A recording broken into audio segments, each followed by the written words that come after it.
Bom, então dando sequência aí à nossa aulinha sobre a Revolução Russa, essa é a última parte, espero, né, que a memória aí contribua, a memória do celular contribua para isso. Mas a gente estava falando basicamente do governo bolchevique, né? Esse governo então, ele se consolidou através de uma série de medidas que são medidas relativamente ousadas, né, que mudam o panorama da Rússia, né? Mas ao mesmo tempo essas medidas elas provocaram uma série de descontentamentos, tá? E o descontentamento vai ficar a cargo de alguns setores que ainda estavam dentro da Rússia, mas também vai acabar atingindo outros setores, lê-se aí algumas nações que temiam que os princípios socialistas ou que o eventual sucesso da Revolução Russa pudesse atingi-los posteriormente. E aí eu havia falado que nós vamos ter o Japão, a própria Inglaterra, a França, os Estados Unidos, então todos esses de alguma maneira vão atuar coletivamente para evitar o sucesso dessa revolução. E aí essa luta conjunta desses indivíduos, somada à luta daqueles que estavam insatisfeitos com a perda de poder e que sonhavam com o retorno à administração política na Rússia, acabou por desencadear uma guerra, que a gente chama de guerra civil, como vocês podem observar num slide lá específico, Essa guerra ela vai acontecer de 1918 a 1921. É uma guerra que vai colocar em lados opostos duas forças. Então, uma força que pretendia garantir a consolidação desse processo revolucionário. Essa força vai ser representada pelo chamado Exército Vermelho, sob a liderança do Trotsky. E do outro lado, você vai ter todos aqueles que perderam o poder e que se aliaram às forças estrangeiras para tentar frear este movimento revolucionário. Tá? Então, de um lado, os vermelhos e do outro, os chamados brancos. Tá? Dentre esses brancos, a gente vai encontrar os mencheviques, os latifundiários, setores da própria igreja, os czaristas e as potências estrangeiras. Do outro lado, os chamados vermelhos, a gente tem os próprios bolcheviques, né, os indivíduos que faziam parte dos soviets e, basicamente, os setores camponeses. Né? Então, lê-se aí os setores urbanos e os setores camponeses que entendiam que aquela revolução havia sido uma revolução frutífera para eles, ou seja, uma revolução que havia mudado a situação social deles. A Rússia, gente, então, ela está em guerra desde 1914. Né? Saiu da Primeira Guerra Mundial e cai de cabeça nessa guerra civil. Portanto, imaginem só a situação de desgaste psicológico, desgaste físico, né, e desgaste social que essa população vai vivenciar nos próximos anos. Né? Então a gente tem uma crise generalizada e havia inclusive um sério risco de desabastecimento dessa Rússia, e esse desabastecimento, né, acelerado poderia inclusive colocar abaixo o próprio projeto revolucionário dos bolcheviques. Então a gente vai ver que esse governo ele adota uma política de estatização de basicamente tudo que existia na Rússia, seja a produção agrícola, seja a questão financeira, a questão industrial que ele já havia feito. Né? Por isso que a gente vai assistir dentro dessa guerra civil um modelo econômico que a gente vai chamar de comunismo de guerra. Tá? Esse comunismo de guerra basicamente representava a centralização da produção. Né? Essa centralização da produção representava a requisição agrícola forçada. Então vocês imaginem só, os camponeses acabaram de receber a terra e por um processo de reforma agrária. Mas, ao mesmo tempo, a produção que eles estavam desenvolvendo, eles tinham que entregar forçadamente para o governo. E aí, a ideia do governo, a justificativa do governo do Lenin era de que era preciso evitar o desabastecimento. Era preciso você pegar a produção de regiões mais produtoras e distribuir nas diferentes partes aí da própria Rússia. Né? Então é uma situação bastante complicada, inclusive. Essa situação de comunismo de guerra, ela vai funcionar em alguns aspectos, mas vai haver, inclusive, uma profundidade, um aprofundamento, melhor dizendo, da crise econômica da própria Rússia. Tá? Os brancos, ao final deste conflito, a gente vai ter uma vitória dos vermelhos. Os brancos, portanto, foram derrotados. Essas potências estrangeiras, né, que haviam se aliado aos mencheviques, se aliado aos latifundiários e aos czaristas, uma vez derrotadas, elas acabam acabam se recompondo, mas ao mesmo tempo tentaram isolar a Rússia. Né? Por isso que aqueles países ou aquelas regiões que os russos perderam através do Tratado de Brest-Litovsk, em tese, após a Primeira Guerra Mundial, deveriam ter sido devolvidas aos russos. E não foram, por quê? Porque as potências europeias elas entendiam que uma forma de isolar os russos seria basicamente mantendo ali a independência daquelas regiões, né? E essas independências, inclusive deram origem a outras nações. Tá bom? Então a gente tem a derrota do Exército Branco e o consequente isolamento dos russos através de uma espécie de cordão sanitário. Depois dessa guerra civil, o Lenin ele adota uma política econômica que a gente chama de NEP, a nova política econômica. Essa nova política econômica ela foi um relativo sucesso, ela vai perdurar na Rússia entre os anos de 1921 e 1928, e basicamente essa política ela é sintetizada a partir de uma ideia de que era preciso, para que a economia russa voltasse a funcionar, visto que foram vários anos de conflito, você precisava fazer com que os setores produtivos estivessem em funcionamento. E aí o que o Lenin faz? A contragosto ou não, ele acabou adotando um misto de medidas capitalistas e medidas socialistas neste novo governo, né? Então essa nova política econômica, ela tinha um lema, né, que era dar um passo atrás para dar 2 passos para frente. Na prática era mesclar medidas capitalistas com medidas socialistas. A nacionalização dos bancos, a nacionalização das indústrias, né? Enfim, todo o setor estratégico do governo continuava nas mãos do Estado. Mas, por outro lado, esse governo vai autorizar a existência de uma atividade comercial, a existência de indústrias privadas, desde que fossem indústrias pequenas, né, com até 20 funcionários. Então você tem uma mescla econômica de medidas comunistas e medidas socialistas. Tá? Qual é a ideia do governo? Basicamente, promover uma recuperação das finanças, né? Visto que havia uma forte crise de abastecimento, havia ali uma forte crise financeira. Tá? A gente vai ter todo um processo de alfabetização da população russa, um processo de reestruturação das finanças, reestruturação da economia, tudo isso vai funcionando. Tá? Então essa nova política econômica ela vai até 28. Né? Vale a gente destacar que em 1929, vai ser inclusive o próximo assunto que nós vamos estudar, a gente tem a crise de 1929. É importante a gente lembrar que essa crise que vai acontecer no mundo capitalista acabou não atiçando, ou melhor, não atingindo a Rússia, né, que a essa época já respondia pelo nome de União das Repúblicas Socialistas Soviéticas. Tá? Essa União Soviética ela começa a ser costurada, começa a ser construída a partir de 1922, basicamente é a Rússia mais algumas repúblicas. Né? O que se fala? Que algumas repúblicas próximas à Rússia, elas começam a observar o relativo sucesso dessas práticas econômicas que estavam sendo desenvolvidas lá e muitas acabam aderindo a esse novo governo. Então você cria a União das Repúblicas Socialistas Soviéticas. É como se nós disséssemos que cada uma das repúblicas que vão compor a União Soviética, elas terão um governo local, um presidente, uma administração local, mas as diretrizes econômicas e as diretrizes políticas, de forma geral, eram tomadas pela Rússia, pelo governo central. Né? E a gente vai chamar esse governo o presidente, na prática, né, o presidente do conselho, ou presidente do grande soviético, vai ser o próprio Lenin num primeiro momento. Tá? Então a NEP vai ser o comércio livre de produtos agrícolas e a recuperação parcial do país. Tá bom? Isso, inclusive, vai acabar levando a adoção de algumas repúblicas a esse estilo desenvolvido pelos russos, levando, inclusive, ao início da União das Repúblicas Socialistas Soviéticas, em 1922. Tá bom?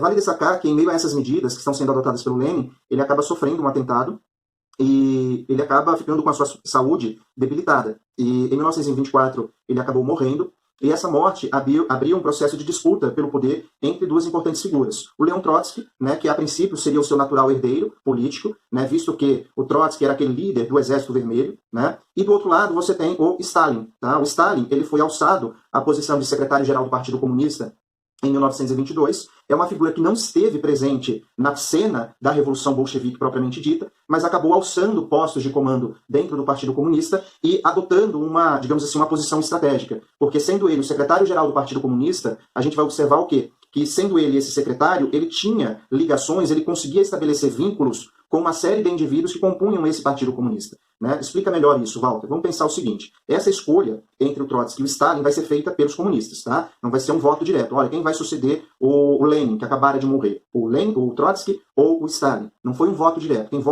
votou foram os integrantes do partido. Então pensem vocês. O Stalin, ele era uma figura que era o secretário-geral do Partido Comunista, era ele quem estabelecia, por exemplo, o cumprimento das demandas que o Lenin impunha, ou seja, as decisões que o Lenin tomava eram postas em prática pelo Stalin.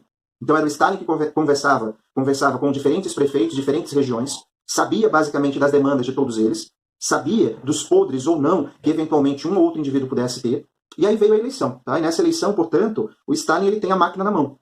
Tem uma eleição, nessa eleição ele vai ser o vitorioso, mas na prática havia um debate entre os partidários do Trotsky e os partidários do Stalin.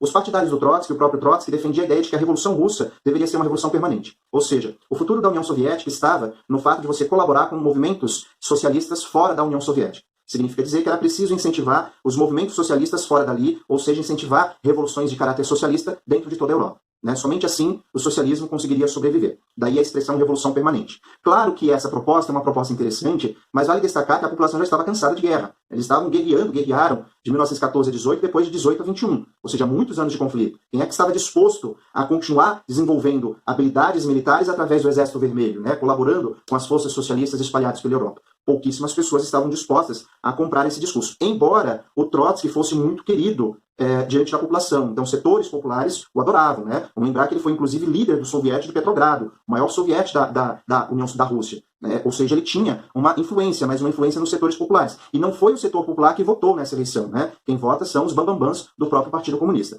E aí o Stalin, ele defendia o quê? A ideia do socialismo em um só país. Na prática, ele defendia que o socialismo se concentrasse apenas na União Soviética, somente, né? Quem sabe um dia esse socialismo pudesse ganhar outros espaços, né? Então esse debate, socialismo permanente ou revolução em um só país. Ganhou o Stalin e aí a coisa começa a se complicar, né? O Stalin, ele vai assumir o poder em 1924 e vai permanecer até a sua morte em 1953. O Stalin, ele promove uma escalada ditatorial, né? Se o Lenin, ele dizia o seguinte, que todo o poder aos soviets, cada uma das repúblicas que compunham a União Soviética tinham seus soviets locais, tinham seus governos locais, esses tomavam decisões locais e direcionavam para que essas decisões fossem colocadas em prática pelo Lenin. A partir da ascensão do Stalin, o Stalin começa a anular a existência dos soviets, ele começa a centralizar as decisões todas em sua pessoa, tá? Então a gente tem um processo que é uma escalada que a gente vai chamar de uma escalada ditatorial. Então se o Hitler vai representar uma ideia de ditadura de extrema direita, o Stalin, ele vai personificando a ideia de uma ditadura de extrema esquerda. Claro, são leituras, né? São leituras que podem ser debatidas, mas eles estão em campos opostos, tá? O stalinismo, portanto, por isso que muitos preferem usar o termo de 24 a 53, usar o termo stalinismo, né? Por quê?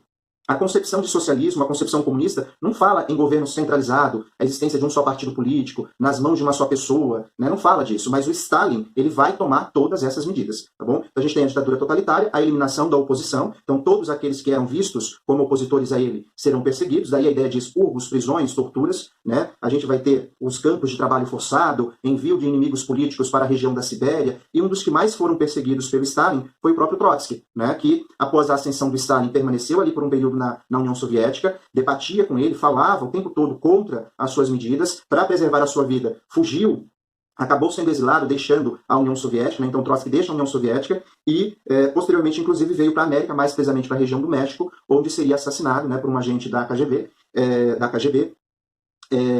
agente, obviamente, que estava a serviço do próprio Stalin, tá?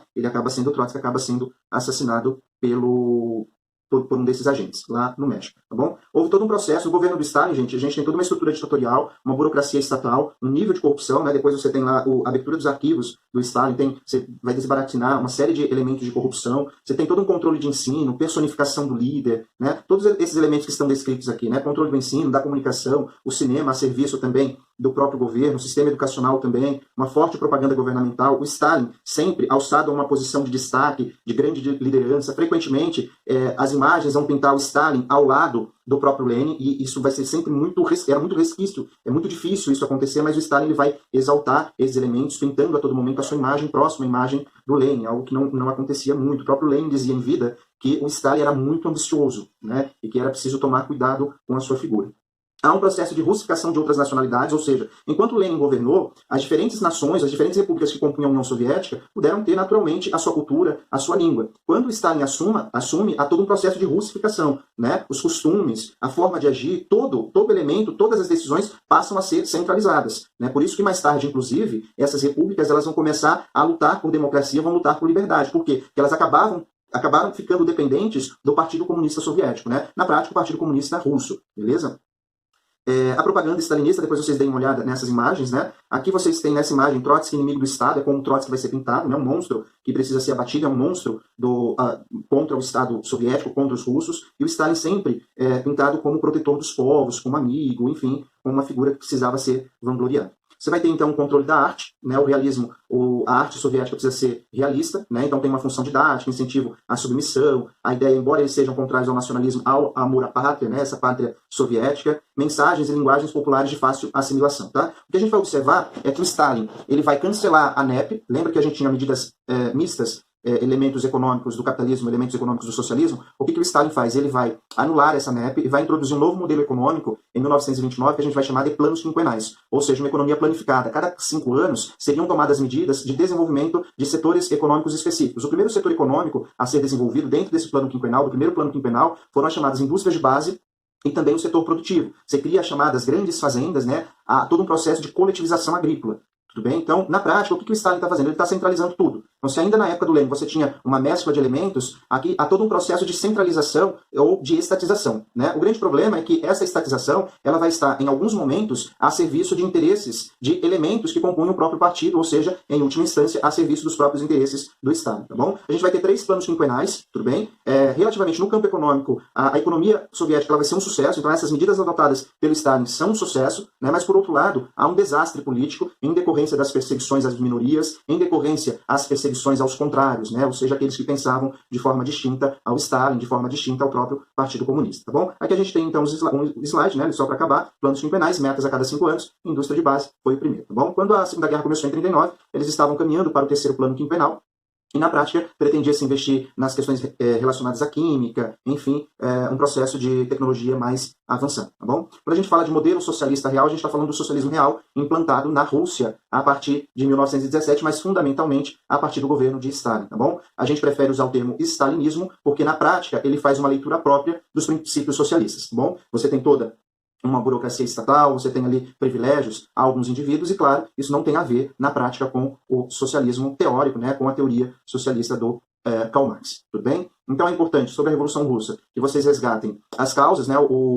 a estrutura econômica, social e política da Rússia, tentem compreender a importância do Domingo Sangrento, verifiquem a participação da Rússia na guerra, tentem compreender a diferença entre bolcheviques e mencheviques, porque ao compreender essa diferença, vocês conseguem entender os projetos de governo, né? Ou quais as medidas foram adotadas em fevereiro, a partir de fevereiro, e quais as medidas foram adotadas a partir desse contexto histórico. Sempre que vocês pensarem no Stalin, geralmente os vestibulares vão puxar para esse aspecto centralista, para esse centralizador, para esse aspecto da propaganda, vai mencionar os planos quinquenais, tá bom? Fala-se também em guerra civil, os personagens envolvidos, as forças envolvidas. Há uma menção a esses planos quinquenais quando se fala da Revolução, da crise de 1929.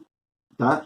Há uma menção a NEP. Enfim, são pontos que são importantes, mas que não são difíceis de serem compreendidos. Beleza? É isso.